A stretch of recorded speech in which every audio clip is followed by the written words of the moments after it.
प्यारे विद्यार्थियों नमस्कार। स्वागत है एक बार फिर से नए क्लास में आप सभी का। तो आज की क्लास में दोस्तों हम सीईटी 2023 की परीक्षा के लिए अति महत्वपूर्ण राजस्थान जीके के प्रश्नों पर चर्चा करने वाले हैं। तो जितने भी छात्र सीईटी 12th लेवल की तैयारी कर रहे हैं आज की क्लास को एंड तक वॉच करना है। तो बिना किसी देर के क्लास को शुरू करते हैं। पहला प्रश्न है, बाबा रामदेव का मेला कौन से माह में लगता है? चैत्र, भाद्रपद, फाल्गुन या फिर माघ? क्या हो जाएगा इसका करेक्ट आंसर? जल्दी से बताइए। बाबा रामदेव का मेला कौन से माह में लगता है? और बात करें राइट आंसर की, बिल्कुल दोस्तों भाद्रपद माह में आपके रामदेव जी का मेला लगता है। दूसरा ऑप्शन करेक्ट हो जाएगा। चलिए बढ़ते हैं अगले प्रश्न की ओर। अगला है, इकतारा वाद्य यंत्र में तारों की संख्या कितनी होती है? इकतारा वाद्य यंत्र में तारों की संख्या कितनी होती है? 1, 4, 2 या फिर 3? तो आंसर बताइए जल्दी से। इकतारा वाद्य यंत्र में तारों की संख्या कितनी होती है आपको बताना है, जल्दी से आंसर बताइए। तो बिल्कुल दोस्तों इकतारा वाद्य यंत्र में आपके 2 तार होते हैं। तीसरा ऑप्शन इसका करेक्ट हो जाएगा। अगला प्रश्न देखें। अगला है, किस संप्रदाय के अनुयायी धधकते हुए अंगारों पर नृत्य करते हैं? राम स्नेही, जसनाती, परनामी या फिर विष्णुई? कौन से संप्रदाय के जो अनुयायी होते हैं धधकते हुए अंगारों पर नृत्य करते हैं आपको बताना है। जल्दी से इसका करेक्ट आंसर बताइए। तो राइट आंसर की बात करो, बिल्कुल जसनाती संप्रदाय इसका करेक्ट आंसर हो जाएगा। चलिए बढ़ते हैं अगले प्रश्न की ओर। अगला है, राजस्थानी चित्रकला का शैली का उद्भव किससे माना जाता है? जैन शैली से, मुगल शैली से, अपभ्रंश शैली से या फिर कश्मीर शैली से? राजस्थानी चित्रकला शैली का उद्भव कहां से माना जाता है आपको बताना है। तो क्या हो जाएगा इसका राइट आंसर? तो बिल्कुल दोस्तों अपभ्रंश शैली इसका बिल्कुल करेक्ट आंसर हो जाएगा। चलिए बढ़ते हैं अगले प्रश्न की ओर। अगला है, संविधान के अनुसार मुख्यमंत्री किया जाता है? संविधान के अनुसार मुख्यमंत्री किया जाता है निर्वाचित, नियुक्त, चयनित या फिर मनोनीत? जल्दी से आंसर बताइए। संविधान के अनुसार मुख्यमंत्री किया जाता है, तो देखिए दोस्तों मुख्यमंत्री हो या फिर प्रधानमंत्री दोनों को ही दोस्तों आपके नियुक्त किया जाता है। मुख्यमंत्री को किसके द्वारा नियुक्त होता है? तो राज्यपाल के द्वारा आपका नियुक्त किया जाता है। दूसरा ऑप्शन इसका करेक्ट हो जाएगा। चलिए बढ़ते हैं अगले प्रश्न की ओर। अगला है, अणुव्रत आंदोलन के प्रवर्तक कौन है? आचार्य श्री अस्थिमल जी, श्री सुधांशु जी महाराज, आचार्य श्री तुलसी जी या फिर रूपमुनि महाराज? करेक्ट आंसर बताइए। अणुव्रत आंदोलन के प्रवर्तक कौन थे आपको बताना है, जल्दी से बताइए। जल्दी से आंसर बताइए। और बिल्कुल दोस्तों आचार्य श्री तुलसी जो है अणुव्रत आंदोलन के प्रवर्तक माने जाते हैं। तीसरा ऑप्शन इसका करेक्ट हो जाएगा। अगला प्रश्न देखें। अगला है, 1920 ईस्वी में राजस्थान सेवा संघ को कहां स्थानांतरित कर दिया गया? कोटा, जयपुर, उदयपुर या फिर अजमेर? 1920 में राजस्थान सेवा संघ को कहां पर स्थानांतरित कर दिया गया, जल्दी से बताइए। तो बिल्कुल दोस्तों अजमेर के अंदर इसको स्थानांतरित कर दिया गया था। चौथा ऑप्शन करेक्ट हो जाएगा। अगला प्रश्न देखिए। अगला है, कौन सी रियासत चौहान वंश से संबंधित नहीं है?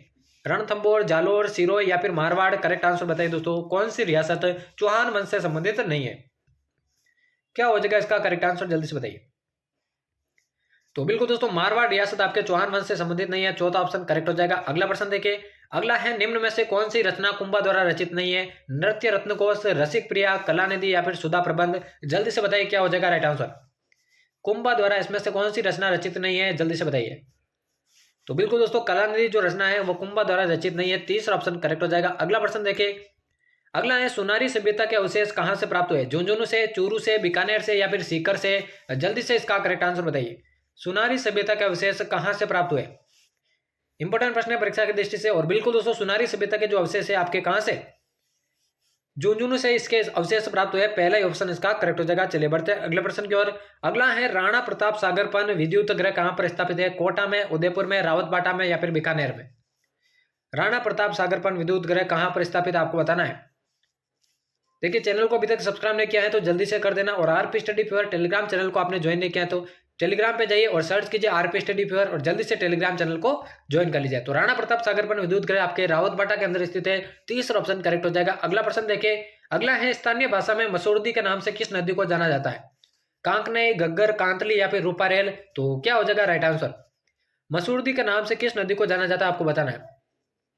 तो बिल्कुल दोस्तों कांकनाई नदी को जाना जाता है। पहले ऑप्शन इसका करेक्ट हो जाएगा। अगला प्रश्न देखिए। निम्न में से कौन सा स्थान किसान आंदोलन से जुड़ा हुआ नहीं है? बेंगू, सीकर, रूपवास या फिर बिजोलिया? जल्दी से बताइए कौन सा स्थान जो है किसान आंदोलन से जुड़ा नहीं है। तो बिल्कुल दोस्तों रूपवास स्थान आपके किसान आंदोलन से जुड़ा नहीं है। तीसरा ऑप्शन करेक्ट हो जाएगा। अगला प्रश्न देखिए। अगला है, किस जिले में गोडवाड़ी बोली बोली जाती है? गोडवाड़ी बोली कौन से जिले में बोली जाती है? जैसलमेर, जालोर, डूंगरपुर या फिर अजमेर? जल्दी से बताइए कौन से जिले में गोडवाड़ी बोली बोली जाती है। तो बिल्कुल दोस्तों जालोर इसका बिल्कुल करेक्ट आंसर हो जाएगा। चलिए बढ़ते हैं अगले प्रश्न की ओर। अगला है, सांबर झील में किस देवी का मंदिर स्थित है? सांबर झील में कौन सी देवी का मंदिर है? शीला देवी, भवन देवी, शाकंभरी देवी या फिर आई माता? सांबर झील में कौन सी देवी का आपका मंदिर है, जल्दी से बताइए। तो बिल्कुल दोस्तों शाकंभरी देवी का जो मंदिर है सांबर झील में स्थित है। चलिए बढ़ते हैं अगले प्रश्न की ओर। अगला है जेला, जमेला व पीपल पत्रा किस अंग के आभूषण है? कान के, उंगली के, गले के या फिर हाथ के? जेला, जमेला और पीपल पत्रा, जल्दी से आंसर बताइए। तो बिल्कुल दोस्तों ये तीनों ही आपके कान के आभूषण है, पहला ऑप्शन करेक्ट हो जाएगा। चलिए बढ़ते हैं अगले प्रश्न की ओर। अगला है लोकगीत ओल्यू गाया जाता है। लोकगीत ओल्यू गाया जाता है उत्सव में, वीरता में, प्रिय की याद में या फिर शोक में? तो कब गाया जाता है ओल्यू लोकगीत, आपको बताना है। तो बिल्कुल दोस्तों ओल्यू जो लोकगीत है आपके प्रिय की याद में गाया जाता है, तीसरा ऑप्शन करेक्ट हो जाएगा। अगला देखें, अगला है डामोर जनजाति अधिकतर कहां पर पाई जाती है? डूंगरपुर और बांसवाड़ा में, कोटा और बारां में, भीलवाड़ा में या फिर उदयपुर में? डामोर जनजाति अधिकतर कहां पर पाई जाती है? इंपॉर्टेंट प्रश्न परीक्षा की दृष्टि से।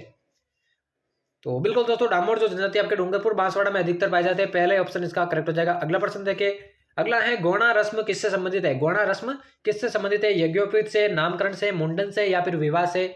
जल्दी से बताइए। गौणा आपके रस्म जो है किससे संबंधित है, आपको बताना है, जल्दी से बताइए। तो बिल्कुल दोस्तों गौणा जो रस्म आपके विवाह से संबंधित है, चौथा ऑप्शन करेक्ट हो जाएगा। चलिए बढ़ते हैं अगले प्रश्न की ओर। अगला है फायरे फायरे किस जनजाति का रणघोष है? फायरे फायरे कौन सी जनजाति का रणघोष है? भील, मीणा, सहरिया या फिर गरासिया? जल्दी से इसका राइट आंसर बताइए। फायरे फायरे किस जनजाति का रणघोष है? और बात करें इसके करेक्ट आंसर की, बिल्कुल दोस्तों फायरे फायरे आपके भील जनजाति का रणघोष है, पहला ऑप्शन इसका करेक्ट हो जाएगा। अगला प्रश्न देखिए, हल्दी घाटी युद्ध में महाराणा प्रताप के साथ एकमात्र मुस्लिम सरदार कौन थे? हकीम का सूरी, अजमल खान, जफर खान या फिर रहमान खान? हल्दी घाटी युद्ध में महाराणा प्रताप के साथ एकमात्र मुस्लिम सरदार कौन थे? तो बिल्कुल दोस्तों हकीम खान सूरी इसका बिल्कुल करेक्ट आंसर हो जाएगा। चलिए बढ़ते हैं अगले प्रश्न की ओर। अगला है राजस्थान के किस जिले में जिप्सम का सर्वाधिक उत्पादन होता है? किस जिले में जिप्सम का सर्वाधिक उत्पादन होता है, जल्दी से बताइए। देखिए चैनल को सब्सक्राइब नहीं किया तो जल्दी से कर देना, क्योंकि ऐसी क्लासेज आपको डेली इसी चैनल पर देखने को मिलेगी। और Telegram channel RP study pure को आपने अभी तक ज्वाइन नहीं किया तो वो भी कर देना, ठीक है ना। आरपी स्टडी प्योर जाइए और टेलीग्राम पे सर्च कीजिए, वहां पर आपको चैनल मिल जाएगा, तो जल्दी से जाइए और टेलीग्राम चैनल को भी ज्वाइन कर लीजिए। तो राजस्थान के कौन से जिले में जिप्सम का सर्वाधिक उत्पादन होता है, आपको बताना है। तो बिल्कुल दोस्तों बाड़मेर, जिस किसी ने सही किया उन सभी का करेक्ट हो जाएगा। चलिए बढ़ते हैं अगले प्रश्न की ओर। अगला है दोस्तों अमृता देवी मृगवन कहां पर स्थित है? अमृता देवी मृगवन कहां पर स्थित है? कायलाना, माउंट आबू, मतानिया या फिर खेजड़ली? जल्दी से इसका आंसर बताइए। अमृता देवी मृगवन कहां पर स्थित है, आपको बताना है, जल्दी से इसका आंसर बताइए। कायलाना, माउंट आबू, मतानिया या फिर खेजड़ली? क्या हो जाएगा इसका राइट आंसर? तो बिल्कुल दोस्तों करेक्ट आंसर की बात करें, अमृता देवी मृगवन जो है आपके खेजड़ली के अंदर स्थित है, ठीक है ना। और खेजड़ली की मैं बात करूं कहां पर स्थित है, तो ये दोस्तों जोधपुर जिले के अंतर्गत आता है, ठीक है ना, ये भी आपको ध्यान रखना है। चलिए बढ़ते हैं अगले प्रश्न की ओर। अगला प्रश्न है दोस्तों अकबर के चित्तौड़ आक्रमण के समय वहां का शासक कौन था? महाराणा प्रताप, उदय सिंह, अमर सिंह या फिर जयमल? तो देखिए दोस्तों अकबर ने चित्तौड़ पर आक्रमण किया था 1567-68 में, ठीक है ना। 1567-68 में जो है इसने चित्तौड़ पर आक्रमण किया था। और इसी समय दोस्तों आपके तीसरा साका हुआ था, चित्तौड़ का तीसरा साका भी इसी समय हुआ था। तो उस समय दोस्तों वहां के शासक कौन थे? वहां के शासक उस समय कौन थे 1567-68 में, जिस समय अकबर ने चित्तौड़ पर आक्रमण किया? महाराणा प्रताप, उदय सिंह, अमर सिंह या फिर जयमल? करेक्ट आंसर बताइए। तो देखिए दोस्तों 1567-68 में अकबर ने चित्तौड़ पर आक्रमण किया था। उस समय वहां के जो शासक थे उदय सिंह थे, जो कि महाराणा प्रताप के पिता थे। और उनके शासनकाल में दोस्तों वहां पर चित्तौड़ का जो है तीसरा शाखा हुआ था। तो दूसरा ऑप्शन इसका बिल्कुल करेक्ट हो जाएगा। और आज के महत्वपूर्ण प्रश्नों की क्लास का दोस्तों यह होने वाला अंतिम प्रश्न, प्राचीन पांडुपोल मंदिर कौन से जिले में है? अजमेर, जयपुर, दौसा या फिर अलवर? और काफी सारे अभ्यर्थी आंसर दे रहे हैं। बिल्कुल दोस्तों ये जो है आपके अलवर के अंदर स्थित है, चौथा ऑप्शन इसका करेक्ट हो जाएगा। तो यहाँ पर दोस्तों जितने भी अभ्यर्थी सीईटी 2023 की तैयारी कर रहे हैं, तो 12th लेवल सीईटी के लिए राजस्थान जीके के अति महत्वपूर्ण प्रश्नों की क्लास यहाँ पर समाप्त होती है। उम्मीद करता हूँ आज की क्लास आपको पसंद आई होगी। ऐसी क्लासेस चैनल पर आगे भी पाने के लिए चैनल को सब्सक्राइब करके बेल आइकन को प्रेस कर देना। तो मिलते हैं किसी नई क्लास में, तब तक लेते हैं अलविदा, धन्यवाद।